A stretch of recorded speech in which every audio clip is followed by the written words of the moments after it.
welcome back to another one of our Arizona market updates. All right, you guys, this is a long form video where we are going to discuss what in the world is happening with the Arizona real estate. We're going to run through some numbers. We're going to do kind of what is happening, what's trending, and our thoughts on the subject. Our is in the royal we. Okay, so let's launch right in. If you haven't met me before, my name is Katie Evans. I am the owner and lead agent of the Living 48 real estate team here in Arizona, and I love all things Arizona. So if you find this video interesting, I would absolutely encourage you to head over to our YouTube channel, catch some of our other videos, and if you like us, subscribe. If you're watching this on social media, please give us a like, a follow. And if you have any questions on anything that we present or any of our other videos, please do not hesitate to reach out to us, text us, email us, head over to our website. You can contact us through that as well. And of course, just send us a DM or, like I said, hit us up in the comments below. Okay, let's jump right in. Let me do a little screen sharing really fast for you. Actually, I'm going to have to get this back. Okay, screen sharing. Here we go. Here we go. Hopefully, we are all looking at the market factoids now. So, if you guys can see this all right, we should be looking at January 2025 numbers. Really fast, we'll cruise through these and then we'll talk about what they mean and kind of what the trends are and all the fun things around that. Okay, so our supply, remember this number is done on a monthly basis and the inventory number is done on an annual basis. So that is why sometimes they're in alignment, sometimes they are not. It just depends on what's been going on within that period of time. So our supply number, we went up. We went up. Now, we went from 4 months of supply up to 5.1 months of supply. Guys, not surprising. We just went from December to January, and we always see more properties come onto the market because less people are doing anything in December. We go into January, more people are like, okay, new year, let's get this going. Da, da, da, da. We have a lot more houses that come on the market. You will probably continue to see that supply number go up until we hit the height of our market, which typically will start in a March, 1st of April and May, and then we'll see those numbers decrease as more inventory starts to sell off. Okay, so that number went up. Our inventory number went from 103 days to 113 days, so 10-day addition, same thing, kind of a deal. Our active days on market. Now, this one is the one that's interesting. Our active days on market went from 96 down to 85. What does that mean? It simply means the good houses are selling. Yep, they are moving. All right, our closed days on market. We went back up again, not surprisingly, but not a huge jump either. We went from 76 days on market up to 82. So again, we just came out of the holiday season. Things are taking a little bit longer. We extend days on market because we're trying to avoid all of the holidays, the closures for the title companies and all these different things. So not a surprising increase as well. Let's look at our active price per square foot.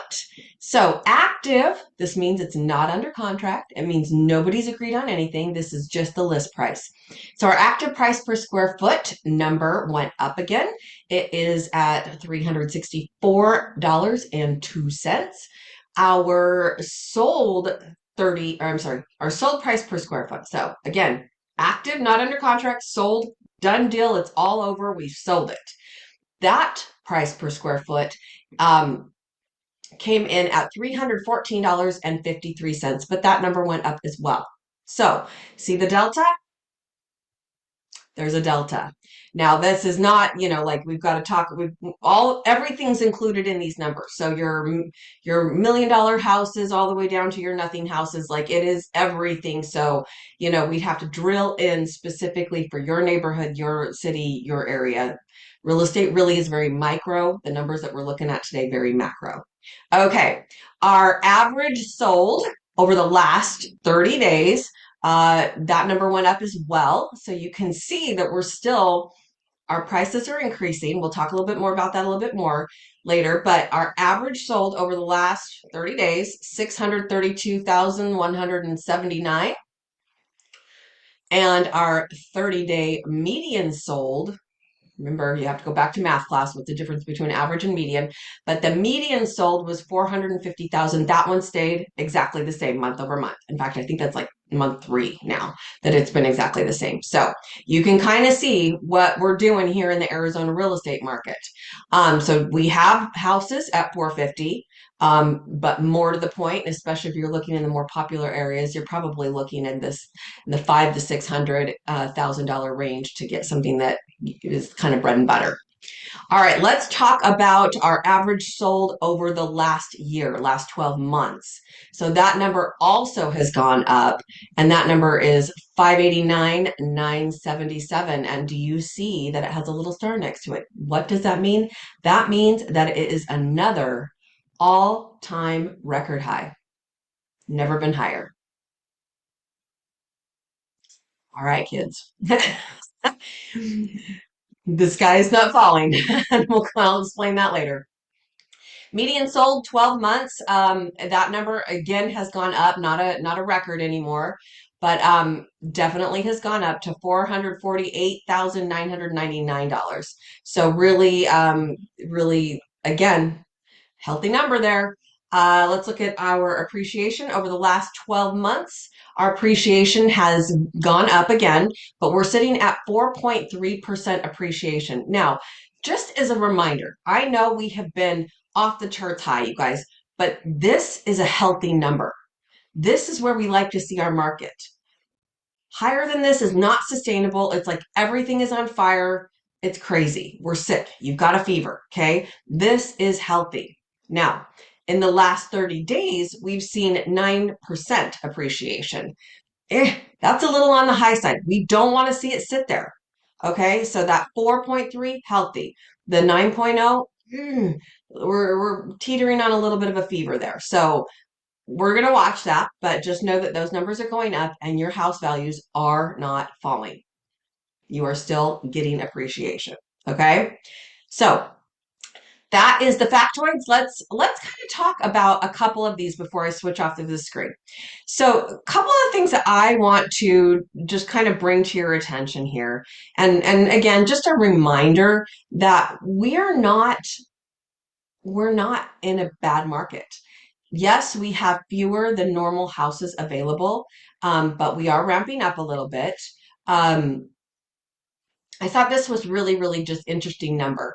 So January racked up 10,595 new listings. Okay, that is the most listings since 2019. 2019. That's also up 21% year over year.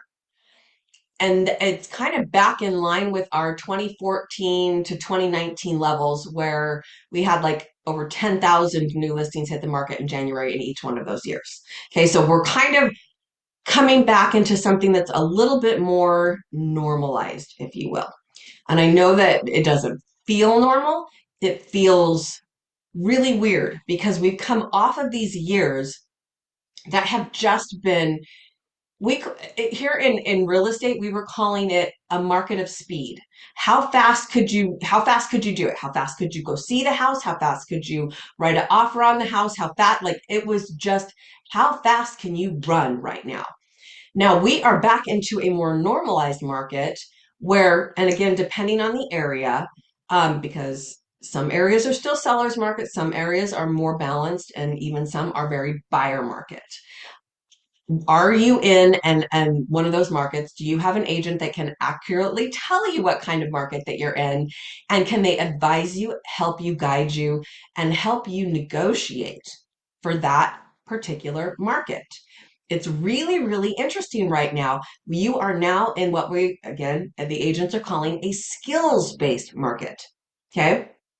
You need someone either on the buy side or on the sell side, both sides, that really know how to negotiate, that know how to write offers, that know how to put together the puzzle pieces that have become a really rather complicated real estate transaction anymore.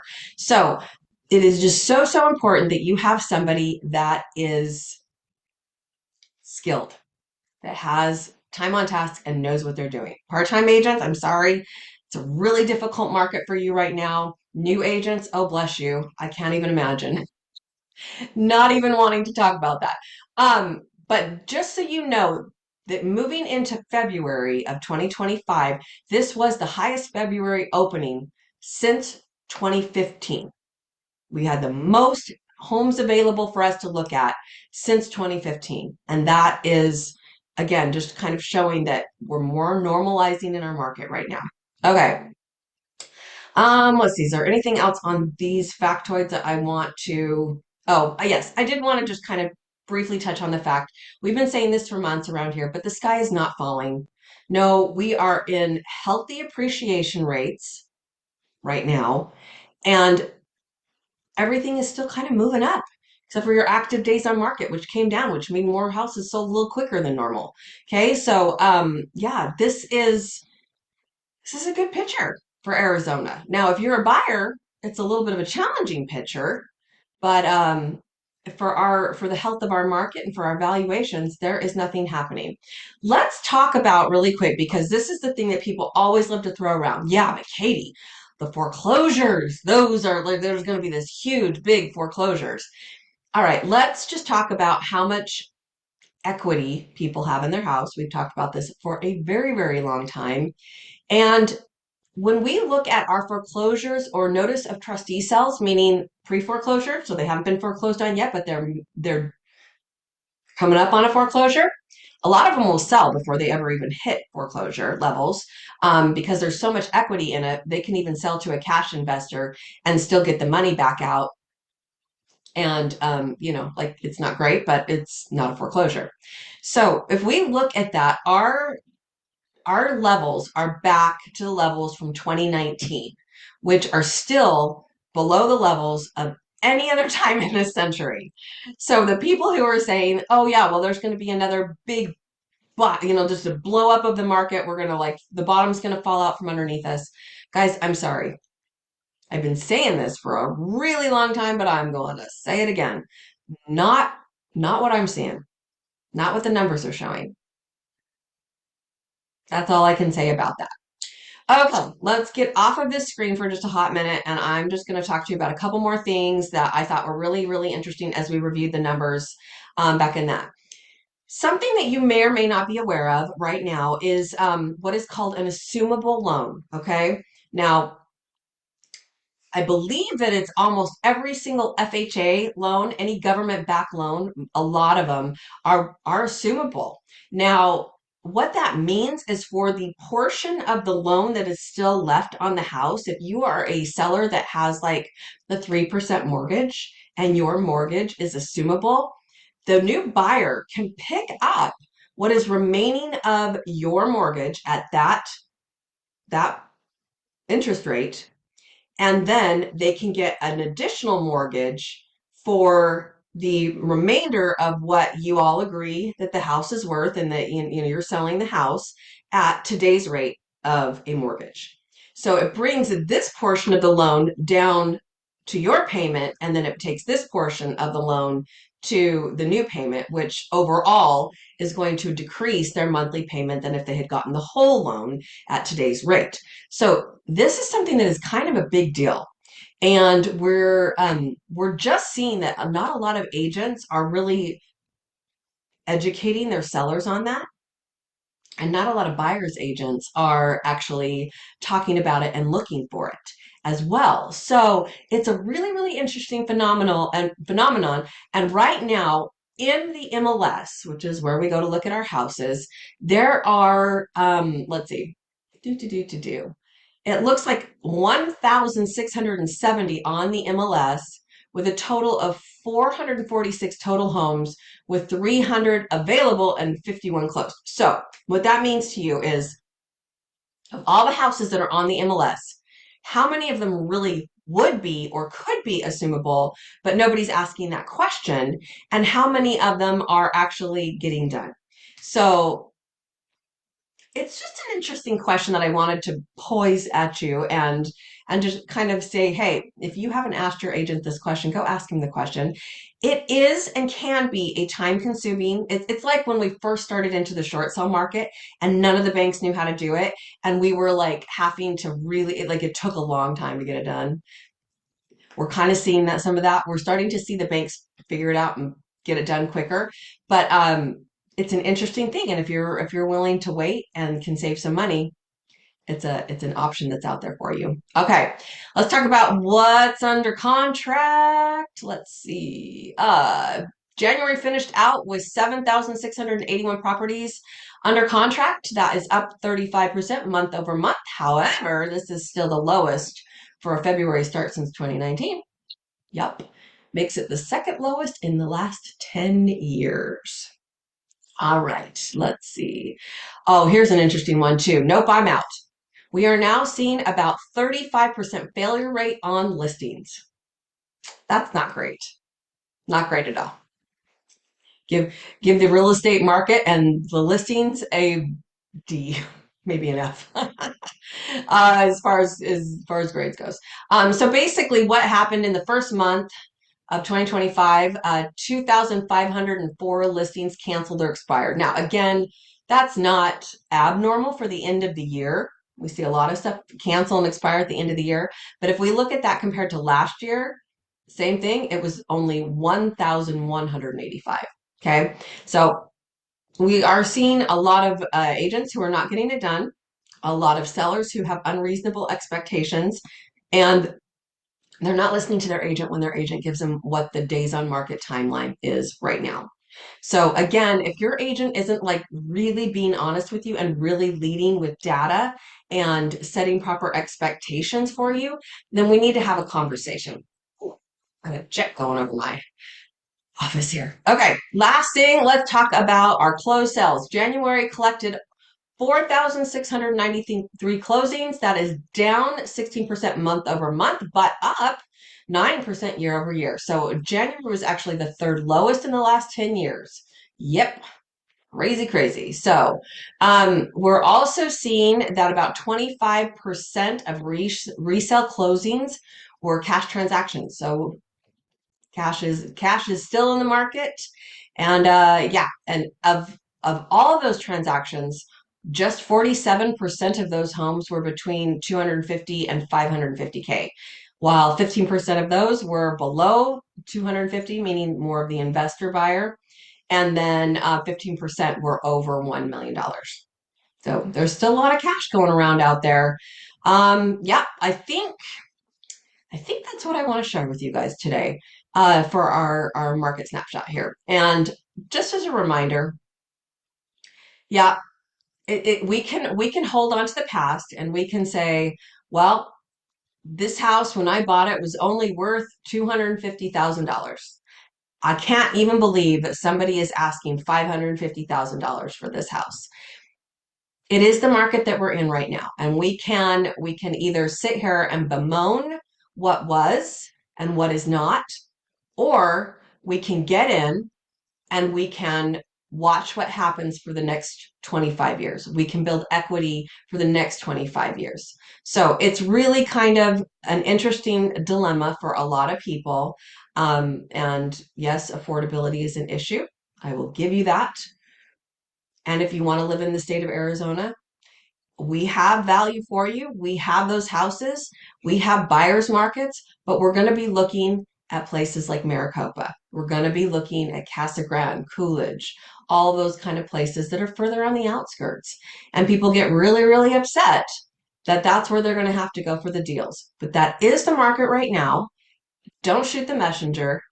I am just here to help bring truth and clarity to the real estate market as a whole and share that knowledge with you. So if I can be of any assistance to you, please do not hesitate to reach out. Just as a reminder, please give us a like, a subscribe, and throw something in the comments below. We would sure appreciate that. And until we see you next month, I hope you stay safe. Hope you stay healthy. We'll talk to you soon.